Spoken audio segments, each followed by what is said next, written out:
What kind of ending did we just see? Roman Reigns allying himself with Paul Heyman? Who would have guessed that would ever happen? Not in a million years would we ever thought that's going to happen. No WWE fans thought it was going to happen. That Roman Reigns would align himself with Paul Heyman, the advocate for Brock Lesnar. Now, the advocate for Roman Reigns? Roman Reigns turning heel? Wow. Oh my god.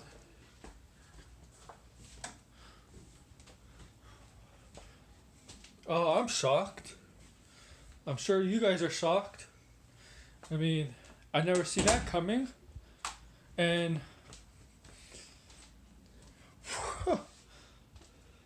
the way he said it, just like that line, the line Paul Heyman says, like then you see him turn to the. It's not to him turn to Heyman. It's like it's not a prediction. It turns to Heyman. It's a spoiler, and you can see him, Paul Heyman, sitting right beside Roman Reigns, and if that was in a live crowd, oh my god, what the reaction I would get. Oh my god, sorry. Yeah, so this is, I'm going to talk about SmackDown. So I just had to talk about ending first as a hook to get you all in. Jeff Hardy started off the show. AJ Styles comes out to interrupt him. AJ Styles is not cleared. I wonder what's up. I know story-wise. Jeff Hardy says he was originally going to open an open challenge for the Intercontinental title. AJ Styles, obviously, they go to commercial. Shinsuke Nakamura takes up the challenge. AJ Styles goes on commentary. AJ Styles blames Jeff Hardy win last week due to the brace. And this match was Shinsuke Nakamura was a very solid opening match. Jeff Hardy won with the Twisted Fate. It looks a little different than Twisted Fate. I mean, this Twisted Fate is not as good as he once was. He won with the Swanton. No, he didn't win the Swanton. But he used that thing with the knee brace, whatever. And AJ Styles during the commentary accused him of Hardy won. I don't know if it's gonna be a match. I don't know if he's gonna defend his match at Payback. Is defend the title. If you know there's a contract signing tonight between Roman Reigns, Braun Strowman, and The Fiend, Adam Pearce, one of the producers, was ordered by Mr. McMahon to get every participant signing the contract. So it's not a typical contract signing. He has to go to The Fiend, Braun Strowman, and Roman Reigns. So each of their locker room, wherever they can find them. Obviously, with The Fiend, he has to go into his Firefighter Funhouse. That's where he gets assigned. Bray Wyatt signs in for The Fiend. Obviously, they act like two different people, but he'll sign for The Fiend. Okay. To finish off the Jeff Hardy thing, he was getting cheered going back to the locker room before all of a sudden Sami Zayn comes out. Sami Zayn is back. Huluva kicks Jeff Hardy, and he claims he never lost an Intercontinental title, and this is true.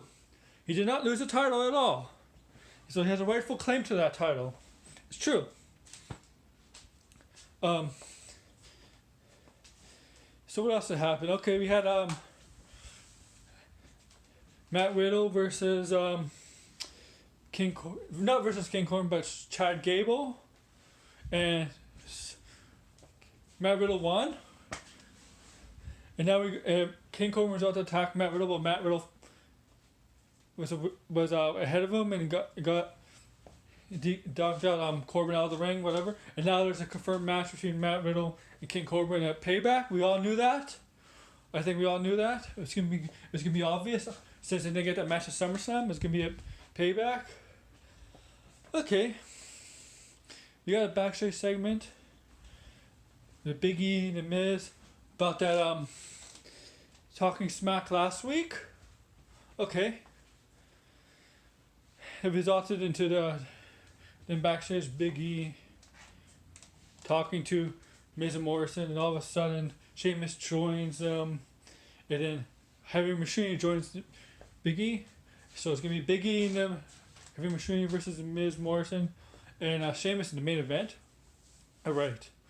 So now I don't know if this is exactly order. I don't remember exact order. It's kind of rushed. So we get a backstage segment with Sami Zayn entering a conversation. All of a sudden, being happy to see Cesaro and Shinsuke again. Cesaro and Shinsuke were having a discussion as a tag team, and then Sami Zayn come busting in. Sami Zayn's all happy to see him again, but Cesaro and Shinsuke did not seem happy. They said they haven't caught him in 4 months, and they were having this. What have you been doing? They did not seem happy that Sami Zayn was back, and they told him to leave because they're having a tag team discussion. Okay. Didn't you see there's a backstage segment with Big E and Heavy Machinery, and there's a little box thing, and kind of like a Money in the Bank thing. There's food, and there's supposedly food in it. They open it up, and there was like sausages, you know, and then all of a sudden Bailey and Sasha Banks come there, and insult them. Something about meat, what they were referring to. They go to the ring. Their segment's up next. So Bailey was talking about Sasha Banks. She gave her kind of a backhanded compliment, referring to how Sasha Banks can never defend her title after she wins the title. Sasha Banks did not look happy at all. Obviously, she wouldn't be happy. I wouldn't be happy. And then they're best friends, whatever. And all of a sudden, Shayna Baszler and Nia Jax come up on the Jumbotron. Shayna Baszler and Nia Jax tell each other they don't like each other. Shayna Baszler tells Nia Jax that she sucks, but they still and Sasha Banks had this one great moment. She says, I'll get my vengeance. When she says, I'll get my vengeance, she looked at Bailey. She did not look at the Jumbotron. She looked at Bailey when she said, I'll get my vengeance. Something like I'm paraphrasing there, but she said vengeance in that sentence. What we mean by that, the pay-per-view is Payback. Maybe she'll get her payback for Bailey costing her the title at SummerSlam. That was a great moment. And they got Kalisto, Lucha House Party. They're having issues in the past weeks. Kalisto doesn't want them to interfere in his match against Cesaro. He leaves. Lucha House Party gets attacked by Cesaro and Shinsuke. Okay, Kalisto and Shinsuke have a match. Alright.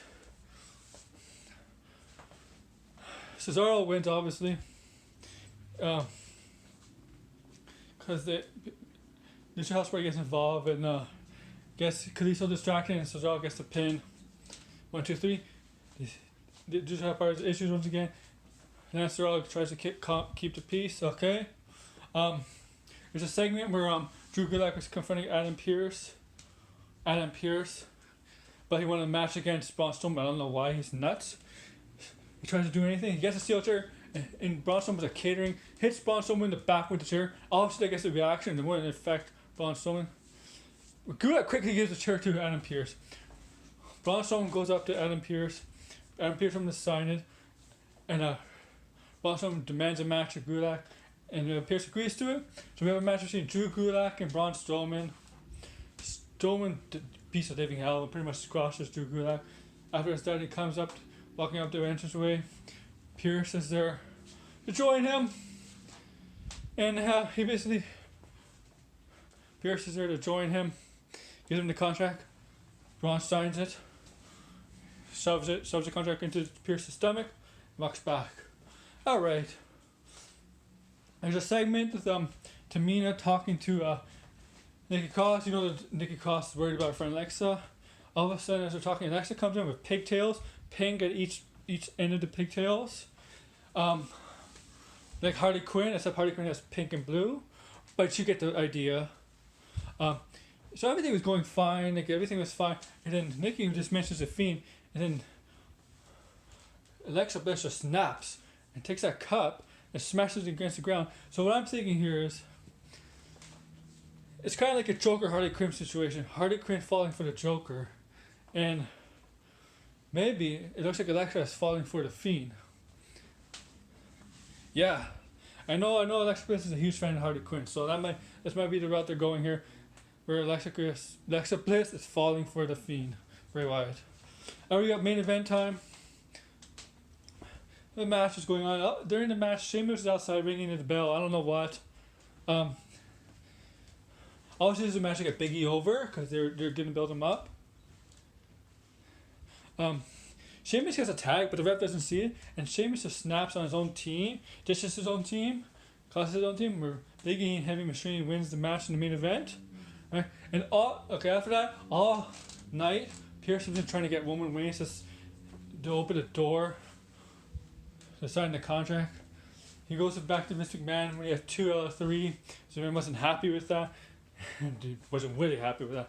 So after the show ends, as I mentioned this before, gives a contract to Roman Reigns. Roman Reigns says, "I'll be there at Payback. I'll be in the triple threat match," something like that. I don't know. "I will win the title that I never lost," which is true.